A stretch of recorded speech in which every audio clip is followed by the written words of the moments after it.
En este caso, la pregunta principal no es qué ocurrió ni dónde ocurrió. La pregunta central es otra. ¿Por qué ocurrió? Y es precisamente esta pregunta la que convierte esta historia en algo difícil de procesar. Porque cuando los hechos están claros, pero el motivo no lo está, la situación adquiere una dimensión mucho más compleja. A simple vista, algunas versiones intentan reducir lo ocurrido a una reacción impulsiva. Se habla de enojo, de un momento de tensión o de una pérdida de control. Sin embargo, cuando se observan los detalles con atención, esa explicación deja de sostenerse. El primer elemento que rompe esa idea es el tiempo. 4 días de trayecto, un recorrido desde Ensenada hasta la Ciudad de México. Este dato no es menor. Durante ese tiempo hubo múltiples oportunidades para detenerse, para reconsiderar la decisión, para cambiar el rumbo. Cada kilómetro recorrido representaba una nueva posibilidad de dar marcha atrás. Pero eso no ocurrió. El trayecto continuó sin interrupciones relevantes. La dirección se mantuvo. La intención no cambió. Y eso transforma completamente la lectura del caso.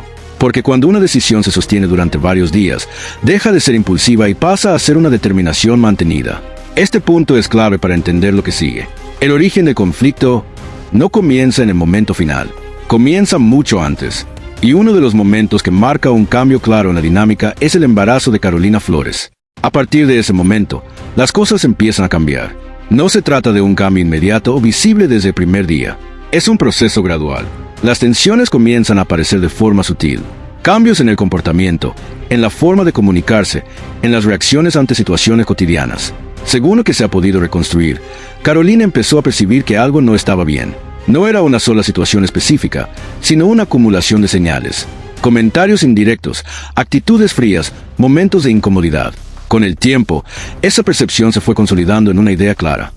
No era completamente aceptada. Desde fuera, este tipo de situaciones puede parecer normal. Muchas familias atraviesan momentos de ajuste cuando hay cambios importantes. Pero en este caso, el problema no era el cambio en sí, sino la forma en que ese cambio fue interpretado. El ambiente comenzó a tensarse. La presión emocional fue aumentando.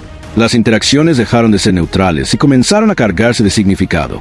Cada gesto, cada silencio, cada reacción empezó a tener un peso mayor. Es en este punto donde aparece el concepto que ayuda a entender la estructura del problema, el enmesment. El enmesment describe una situación en la que las fronteras emocionales entre madre e hijo no están claramente definidas. Esto significa que no existe una separación real entre lo que uno siente y lo que siente el otro. Las decisiones, las emociones y las reacciones se entrelazan. En este tipo de dinámica, la independencia se vuelve limitada. Cuando una nueva persona entra en ese sistema, la estructura se altera, y esa alteración no siempre es bien recibida. En este caso, la presencia de Carolina Flores dentro de la relación introduce un cambio importante. No solo se trata de una pareja, sino de una nueva figura que modifica la dinámica existente. Y luego llega el embarazo. Este evento intensifica todo. El embarazo no es solo una noticia. Representa la creación de un nuevo núcleo familiar. Implica un vínculo permanente, nuevas responsabilidades y un cambio en las prioridades. Para algunas personas, esto es un motivo de estabilidad. Para otras, puede ser percibido como una pérdida de control. Aquí es donde la tensión se vuelve más evidente. A partir de ese momento, el conflicto deja de ser implícito y comienza a hacerse más presente. No necesariamente en forma de confrontaciones directas, sino en una acumulación constante de incomodidades. Frente a esta situación, Carolina y su pareja toman una decisión. Deciden mudarse. El objetivo era claro: crear distancia, reducir el conflicto, establecer un espacio propio. La idea era que al alejarse físicamente, las tensiones disminuirían. Pero esa estrategia no funcionó como esperaban.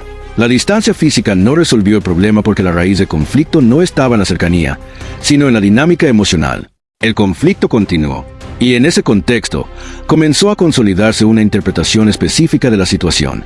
Se desarrolló una narrativa interna en la que la responsabilidad del cambio recaía completamente en Carolina. Cada modificación en la relación era vista como consecuencia directa de su presencia. Esta narrativa se fue fortaleciendo con el tiempo. Y entonces ocurre el elemento que confirma la dirección de los acontecimientos, el trayecto de 4 días. Este recorrido es uno de los puntos más importantes del caso, no solo por la distancia, sino por lo que representa. Durante ese tiempo, hubo múltiples momentos para detenerse, para reflexionar, para reconsiderar. Pero eso no ocurrió.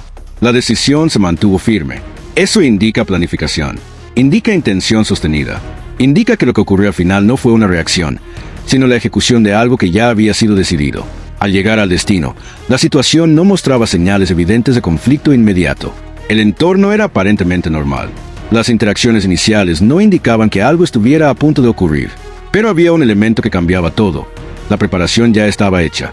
El hecho de portar un arma no es un detalle menor. Significa que la acción no surgió en ese momento. Ya formaba parte del plan. A partir de ahí, los acontecimientos se desarrollan de forma directa. No hay indicios de improvisación. No hay señales de descontrol. Lo que se observa es una secuencia de acciones que siguen una dirección definida. Dentro de este contexto, una frase adquiere un significado particular. Me lo quitaste. Esta expresión resume la forma en que se interpretaba la situación. No es una frase espontánea. Es la conclusión de un proceso. Un proceso en el que se construyó una explicación clara sobre lo que estaba ocurriendo. Otro elemento importante en este caso son las señales previas. Existen indicios de que Carolina expresó sus preocupaciones. Habló sobre su incomodidad. Señaló situaciones que le generaban inquietud. Pero estas señales no produjeron una respuesta efectiva. No se tradujeron en medidas concretas. Y ese es un punto crítico. Porque en muchos casos, la diferencia entre una situación controlable y una que escala está en la atención que se presta a esas señales iniciales. Por otro lado, la falta de límites claros dentro de la relación también jugó un papel importante. Cuando no hay una separación definida entre roles, los conflictos tienden a intensificarse. En este caso, esa falta de límites permitió que la tensión creciera sin un mecanismo claro de contención. Es importante aclarar algo. El enmesment no es una justificación, pero sí es una herramienta para entender cómo se construyen este tipo de situaciones. Permite explicar cómo una dinámica puede evolucionar hasta un punto crítico. Si se hubieran establecido límites claros desde el principio, si las señales se hubieran atendido a tiempo, el desarrollo del caso podría haber sido distinto. Pero eso no ocurrió. En la actualidad, la situación sigue en desarrollo. Erika se encuentra en condición de fugitiva. Las autoridades continúan con su búsqueda. El caso no está cerrado. Se siguen analizando elementos para reconstruir completamente lo ocurrido. Desde el lado de la familia, la postura es clara. Se exige justicia. Se pide que la persona responsable se entregue. Pero más allá del proceso legal, hay un elemento que define el impacto real de este caso. Una bebé de 8 meses, sin conocimiento de lo ocurrido, sin participación en los hechos, pero afectada directamente por sus consecuencias. Su vida cambió de forma permanente. Y ese es el punto más difícil de ignorar, porque transforma el caso en algo más que una investigación. Lo convierte en una situación con consecuencias humanas profundas. Al final, lo que este caso muestra es cómo una serie de factores pueden acumularse con el tiempo. Decisiones que no se toman, límites que no se establecen, señales que no se atienden, dinámicas que no se corrigen. Todo eso se suma, y en un momento determinado, alcanza un punto de ruptura. Por eso, entender este caso no se trata solo de analizar el momento final. Se trata de reconstruir todo el proceso que llevó hasta ahí. Y ese proceso comienza con una pregunta que sigue abierta. ¿Por qué ocurrió?